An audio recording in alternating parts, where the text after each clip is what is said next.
حضرت امام حسین رضی اللہ تعالیٰ عنہ یہ حضور کی اولاد پاک ہیں۔ پیروں کو نا تھوڑی مٹی لگ گئی،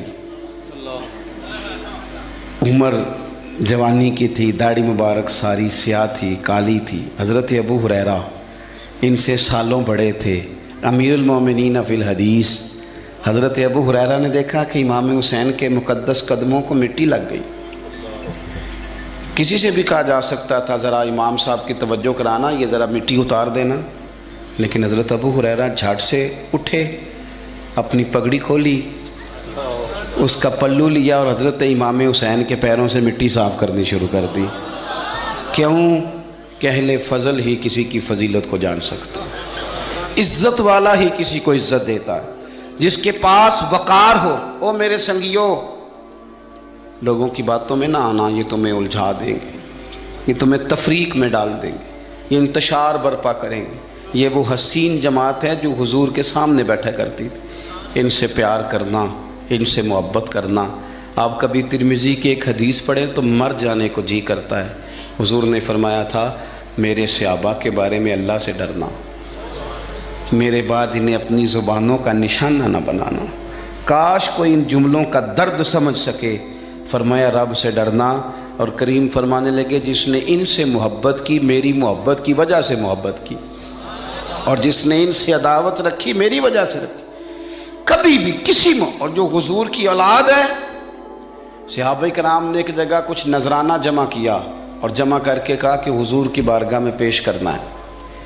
اخراجات بہت زیادہ ہیں اور ظاہری وسائل اس ترتیب سے نہیں ہیں، یہ نذرانہ ہر مہینے پیش کرنا ہے۔ جب وہ لے کے حضور کی بارگاہ میں گئے نا تو اللہ نے قرآن نازل کر دیا۔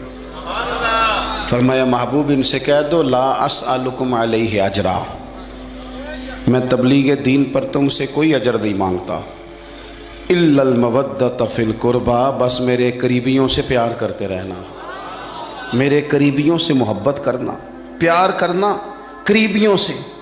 یہ علی المرتضیٰ ہیں، یہ فاطمہ ہیں، یہ ان کا خاندان ہے، یہ ختیجہ ہیں، یہ عائشہ ہیں، یہ میمونہ ہیں، یہ حفصہ ہیں، ان سے پیار کرنا، میرے قریبیوں سے محبت کرنا۔ ہمارے دلوں میں حضور کی اولاد کا پیار ہونا چاہیے، طبیعتوں میں احترام ہونا چاہیے، ہمارا مزاج، ہمارا دل ان کے لیے دھڑکنا چاہیے، ہمارے لہجے، ہمارے انداز ہمیشہ ان کے حق میں نرم ہونے چاہیے۔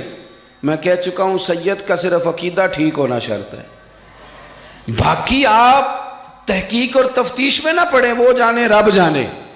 آپ کوشش فرمائیں ہماری اولادیں، ہم خود اور اہل فضل کا ادب کبھی نہ چھوڑیں۔ دوسری بات آپ سے یہ عرض کرنی ہے، اس کو اچھی طرح سمجھ لیں کہ قومیں اپنے اسلاف سے بڑی ہوتی ہیں ہمیشہ۔ بڑا ہم ہوتا ہی وہ ہے جس کا کوئی بڑا ہوتا ہے، جس کا کوئی بڑا نہیں ہوتا وہ کبھی بھی بڑا۔ یہ کچھ عرصے سے ٹرینڈ چلا ہے، اگرچہ یہ درست نہیں ہے۔ آپ کسی سنار کی دکان پہ جائیں تو اس نے اپنے پیچھے نا اپنے والد صاحب کی اور دادا کی فوٹو لگائی ہوتی ہے۔ حکیم کی دکان پہ چلے جائیں، کپڑے والی دکان پہ چلے جائیں تو اس نے پیچھے اپنے دادا کی، والد کی فوٹو لگائی ہوتی ہے۔ اگرچہ یہ درست نہیں، تصویریں نہیں لگانی چاہیے، تصویریں ان کے کیا پیروں کی بھی نہیں لگانی چاہیے۔ جہاں تصویر ہوتی ہے وہاں نماز کیسے پڑھی جائے گی؟ فرشتہ رحمت کا نہیں آئے گا۔ یہ تو اب ایک ضرورت بن گئی، تو اب ضرورت کیا، اب تو خیر نفسیاتی مسئلہ بن گیا ہمارا، یہ نفسیاتی مسئلہ ہے۔ یعنی سلام بعد میں فوٹو پہلے، یعنی سیانے سیانے لوگ، اور یہ ہمیں ایسے کھیل تماشے میں لگایا گیا ہے کہ میں ڈھیر سارے لوگوں پر غور کرتا ہوں، پھر ان کے لیے دعا کرتا ہوں کہ یا اللہ ان کی مدد فرما۔ یعنی اس طرح کی حالت ہے کہ وہ زندہ ہی موبائل کے اندر ہیں، ہر چیز ہی۔ مجھ سے ایک دفعہ ایک صاحب نے پوچھا، مولوی آج کل بڑے لڑ رہے ہیں۔ میں نے کہا وہ 4-5 ہے جن کو آپ موبائل پہ دیکھتے ہیں، آپ میرے ساتھ آئیں، میں آپ کو 20 اور سینکڑوں شیخ الحدیث بتاتا ہوں جو سکون سے بیٹھ کر رسول اللہ کا دین پڑھا رہے ہیں۔ تو آپ مسئلہ صرف یہ ہے کہ ہم نے کل زندگی وہ سمجھ لی ہے جو موبائل کے اندر ہے۔ بہرحال وہ تصویر لگائی ہوتی ہے سنار نے بھی اور حکیم نے بھی اور ڈاکٹر نے بھی اور بہت سارے لوگوں نے کہ جناب اب یہ جو تصویر لگاتے ہیں تو اس کے پیچھے پوری حکمت ہوتی ہے۔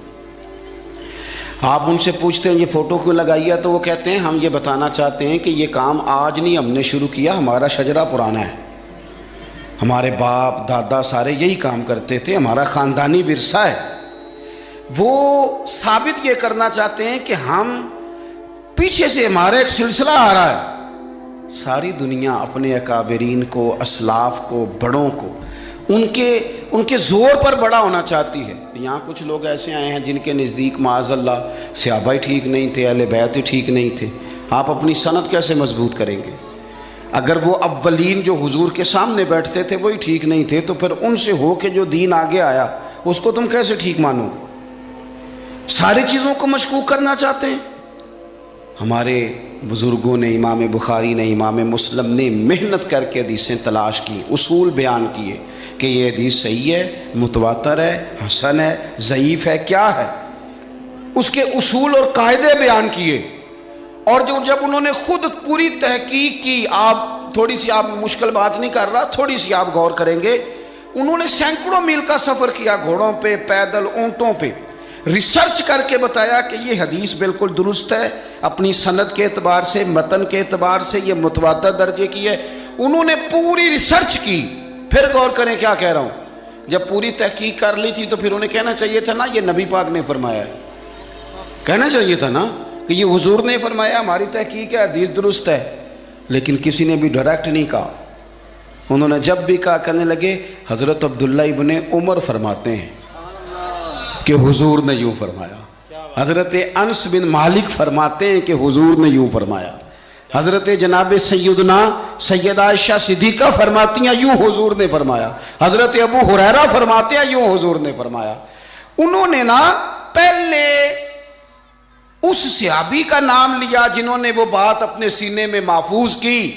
کیا بتایا انہوں نے ہمیں کہ ہم دنیا گھوم آئے ہیں، ریسرچ کر آئے ہیں، تلاش و بسیار کے بعد اس نتیجے پہ پہنچے ہیں کہ دین کا اصل فیض وہی ہے جو صحابہ اور اہل بیت کے سینوں سے ہو کے امت کو نصیب ہوا ہے. اصل فیضان وہ ہے جو وہاں سے ہو کے آیا. تو ایک بات تو یہ کہ اہل فضل کی عظمت، اور دوسری بات کہ اپنے اکابرین کے ساتھ جوڑ کے رہنا، اور تیسری بات حضرت سیدنا امام حسین، حضرت امام حسن رضی اللہ تعالی عنہما، ان دو شہزادوں سے نا نبی پاک صلی اللہ علیہ وسلم نے جو محبت فرمائی ہے نا وہ بھی بڑی قابل دید ہے. حضور نے جو ان سے پیار کیا ہے.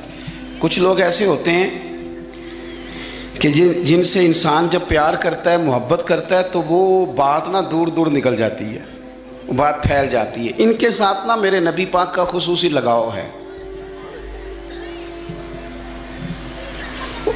اس کا مطلب یہ نہیں کہ ہر نانا ہی اپنے نواسے سے پیار کرتا ہے، یہ معنی نہیں.